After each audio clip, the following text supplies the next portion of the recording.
Hey everyone, आज हमारी one word substitution की थर्ड क्लास है।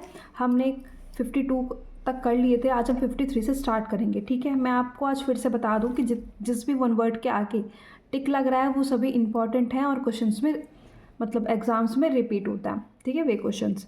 तो आज हम 53 से स्टार्ट करते हैं। A person belonging to a foreign country. Second है different from what you are use to. Third, a fictional being from another world. आपको समझ में आ रहा होगा, a fictional being from another world यानी कि मतलब जो भी किसी दूसरी दुनिया से आया हुआ होता है या जो फॉरेन से आया हुआ होता है, जो तो मतलब ऐसा ज़रूरी नहीं है कि जो कोई उसको बोलते हैं एलियन। देखो, ऐसा ज़रूरी नहीं है कि किसी दूसरी मतलब ग्रह से ही आया हुआ जो होगा बंदा या जो भी एलियन की सिर्फ मतलब उसी को एलियन बोला जाए, ऐसा कुछ नहीं होता है। अगर कोई फॉरेन कंट्री से भी यहाँ पे आ रहा है तो उसके लिए भी हम एलियन यूज़ करते हैं, इसको विदेशी के नाम से भी जाना जाता है। ठीक है, 54 है the money paid to former wife husband or partner when the marriage is ended. यानी कि जब किसी की शादी ख़त्म हो जाती है, उनमें डाइवोर्स हो जाता है, तो जो मनी वाइफ को दी जाती है हस्बैंड के द्वारा उसको एलिमनी बोलते हैं। ठीक है, 55 है a story, play, pictures, etc. in which each character event is a symbol। देखो, जो भी स्टोरी होती है या फिर नीति कथाएँ होती हैं, जितनी भी फोटोज़ होती हैं, पिक्चर्स होती हैं पुरानी चीज़ों की, इन विच ईच कैरेक्टर इवेंट जिसका उसका जो एक सिंबल होता है, मतलब कुछ भी होता है नीति कथा, उन चीज़ों को बोला जाता है, उसको बोलते हैं एलिगरी। ठीक है, ये इंपॉर्टेंट है, allegory. 56 words that begin with the same letter, symbols or syllable or sound, repetition of an initial sound in two or more words of a line। देखो, आपने हिंदी में अनुप्रास अलंकार पढ़ा होगा। ठीक है, उसको बोलते हैं एलिटरेशन। ये वही चीज़ है कि जो वर्ड्स जो शुरू होते हैं, जो सेम लेटर से शुरू होते हैं, ठीक है, या फिर जिनकी रिपीटेशन बार बार होती हैं, to or more words of a line, जो मतलब सेम मीनिंग को शो करता है, मतलब दो वर्ड हैं लेकिन अलग अलग चीज़ों को वो बता रहे हैं, तो वो उसको एलिटरेशन बोलते हैं। ठीक, अनुप्रास अलंकार। ठीक है, 57 soil deposited by flowing water, यानी कि पानी के बहाव द्वारा बिछाई गई मिट्टी, यानी कि जो पानी के थ्रू बह के जो मिट्टी आती है उसको बोला जाता है एलुवियम। ये इतना इंपॉर्टेंट नहीं है, बट ये कभी कभी वन वर्ड में पूछा चले जाता है। ठीक है, तो उसको बोलते हैं एलुवियम। 58 द स्कूल और college in which one has been educated.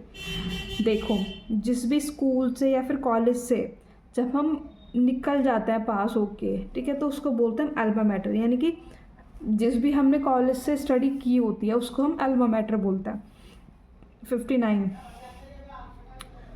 A publication containing astronomical और meteorological annual calendar that contains important dates and time. ठीक है, जो एक मतलब एस्ट्रोनॉमिकली या फिर जो मतलब सिंपल सी बात है कि जो एक साल का पूरा जो कैलेंडर निकलता है जिसमें सारी चीज़ें बताई गई होती हैं, डेट्स, टाइम्स और बाकी सारी चीज़ें, उसको हम एल्मेनिक बोलते हैं, यानी कि पंचांग। ठीक है, एल्मेनिक। नेक्स्ट है 60। ठीक है, माउंटेन्स क्लाइंबिंग, पर्वतारोहण, मतलब जब माउंटेन्स में जो हम क्लाइंबिंग करते हैं उसको क्या बोलते हैं। ये देखो इतना इंपॉर्टेंट नहीं है। ठीक है, आप इसको लर्न नहीं भी करोगे तो भी कोई फ़र्क नहीं पड़ेगा, तो उसको बोलते हैं एल्पिनिज्म। ठीक है, 61 a table or flat surface where offerings are made to a deity. A table or flat surface where offering are made to a deity, जब वह स्थान जहाँ पर भगवान को बहुत सारी चीज़ें चढ़ाई जाती हैं, ठीक है, जो सामग्रियाँ चढ़ाई जाती हैं उसको एल्टर बोलते हैं। देखो, मंदिरों में आपने देखा होगा कि भगवान जी के आगे बहुत सारी चीज़ें रखी जाती हैं, उनको चढ़ाई जाती है, भोग लगाया जाता है, तो उसी चीज़ों को एल्टर बोलते हैं।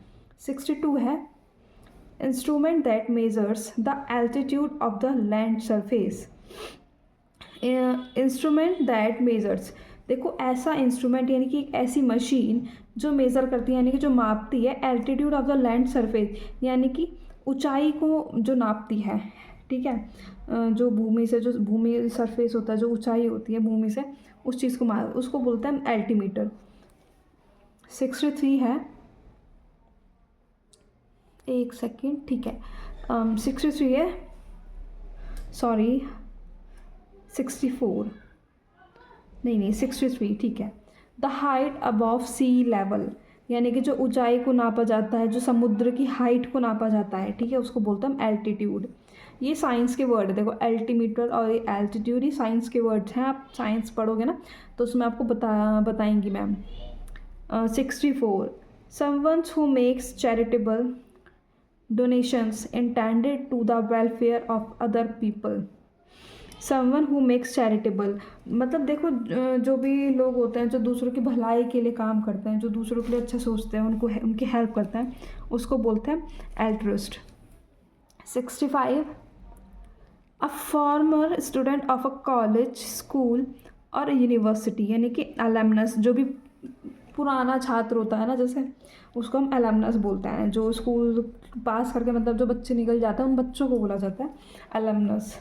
66, one who plays or pleasure rather than as a profession, a person who is neither well experienced nor professional, a non professional who is inept at a particular activity, यानी कि एमेचर वो person होता है जो शौक के लिए काम करता है, मतलब उसको मज़ा आता है उस काम को करने में, उसका मन है तो वो करता है, नहीं है तो वो नहीं करता है, तो वो शौकीन होता है, ठीक है, किसी भी चीज़ को करने के लिए, उसको बोलते हैं एमेचर।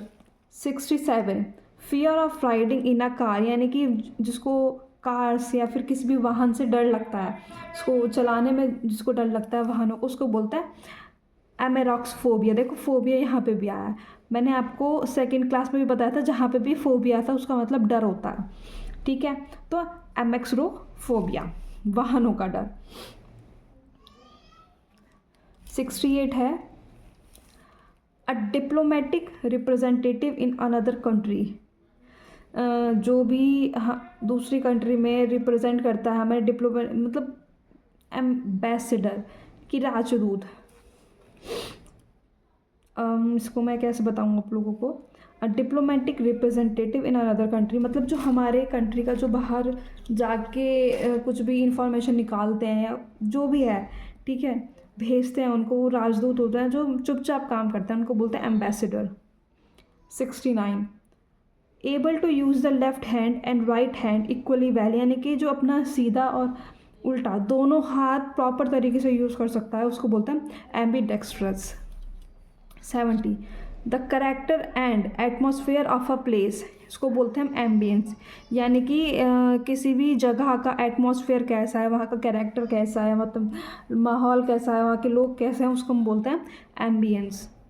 71 है, capable of being understood in each either of two or more possible senses and therefore not definite, ठीक है, capable of being understand in either or two or more possible senses and therefore not defined ambiguous, यानी कि दो ऐसी चीज़ें हैं जो हो रही हैं लेकिन वो हम क्लियर नहीं कर पा रहे, मतलब वो अस्पष्ट है, क्लियर हो ही नहीं पा रही कि वो क्या चीज़ें हैं, दोनों में से कौन सी चीज़ पॉसिबल है कौन सी नहीं है, ठीक है, उसको बोलते हैं एम्बिगियस। देखो जहाँ पे भी एम्बी वर्ड आ जाता है ना, इसका मतलब होता है बोथ, यानी कि किसी भी दो चीज़ों के बारे में बात कर रहे हैं। देखो यहाँ पे भी एम्बी है और यहाँ पे भी एम्बी है, यहाँ पे भी दोनों का यूज़ है कि दोनों हाथों का यूज़ है, और यहाँ पे एम्बी में दो वर्ड्स का यूज़ है, मतलब जहाँ पे भी एम्बी आ रहा है वहाँ पे दो चीज़ों के बारे में बात होती है, ठीक है। तो आज हम 71 तक ही करेंगे, ये हमने फुल पेज आपको करा दिया है और इसके आगे का हम कल से स्टार्ट करेंगे। ओके।